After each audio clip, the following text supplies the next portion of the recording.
Supreme কোর্টের নির্দেশ মতো রাজ্যের সরকারি কর্মীদের বকেয়া 25% মহার্ঘ ভাতা আর মহার্ঘ ত্রাণ দেওয়ার সময়সীমা শেষ হচ্ছে আগামী 27 জুন।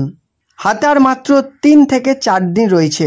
সুপ্রিম কোর্টের নির্দেশ মতো রাজ্যের সরকারি কর্মীদের বকেয়া 25% মহার্ঘ ভাতা আর মহার্ঘ ত্রাণ দেওয়ার সময়সীমা শেষ হচ্ছে আগামী 27 জুন। হাতে আর মাত্র 3 থেকে 4 দিন রয়েছে। রাজ্য সরকার যদি বকেয়া 25% দিয়ে দেয় তাহলে তার আগে বিজ্ঞপ্তি জারি করতে হবে। সুপ্রিম কোর্টের নির্দেশ মতো বিজ্ঞপ্তি জারি করার সময়সীমা শেষ হয়েছে গত 16 জুন, কিন্তু রাজ্য সরকার এখনো পর্যন্ত ডিএ সংক্রান্ত কোনো বিজ্ঞপ্তি জারি করেনি। রাজ্যের সরকারি কর্মীরা বর্তমানে 27 জুনের অপেক্ষায় বসে রয়েছেন।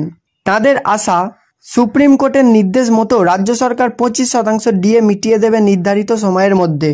ডিএ নিয়ে রাজ্য সরকার আর রাজ্যের সরকারি কর্মীদের মধ্যে টানাপোড়েন যখন অব্যাহত, তখনই ডিএ নিয়ে বিস্ফোরক দাবি করেছে বিজেপি নেতা জগন্নাথ চট্টোপাধ্যায় বলেছেন, রাজ্য সরকার সুপ্রিম কোর্টের নির্দেশ মেনে বকেয়া 25% মহার্ঘ ভাতা দেবে না, পাল্টা সুপ্রিম কোর্টের দ্বারস্থ হচ্ছে। বিজেপি নেতার কথায় রাজ্য সরকার রাজ্যের সরকারি কর্মীদের বকেয়া 25% ডিএ না দিতে দুটি অজুহাত খাড়া করেছে, আর এই দুটি অজুহাত দিয়েই ডিএ ইস্যু পাস কাটিয়ে দেবে। দুটি অজুহাত কি কি তাও বলেছেন বিজেপি নেতা বলেছেন, আদালতে রাজ্য সরকার বলবে বকেয়া ডিএ মেটানোর মতো আর্থিক সচ্ছলতা নেই রাজ্যের। প্রথমটি যদি কার্যকর না হয় তাহলে দ্বিতীয় অজুহাত হিসেবে রাজ্য সরকার বলবে কর্মীদের কার কত ডিএ বকেয়া সেই সংক্রান্ত হিসেবে নেই তাদের কাছে। আদালতে রাজ্য বলবে 2009 সাল থেকে রাজ্য সরকারি কর্মচারীদের ডিএ বাকি। 2015 সালে রাজ্য সরকারি কর্মীদের যাবতীয় হিসাব অফলাইন থেকে অনলাইন পোর্টালে নিয়ে আসা হয়েছে।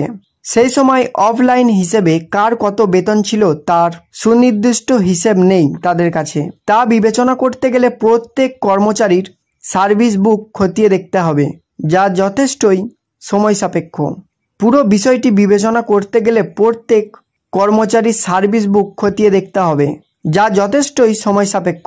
তাই আপাতত ডিএ দিতে পারবে না রাজ্য সরকার। যদিও বিজেপি নেতার এই মন্তব্যের কোনো প্রতিক্রিয়া দেয়নি নবান্ন। অন্যদিকে ডিএ নিয়ে রাজ্য সরকার এখনও কিছুই বলেনি। সুপ্রিম কোর্টের রায়ের পর রাজ্যের পক্ষ থেকে বলা হয়েছিল আইন মেনেই পদক্ষেপ করা হবে।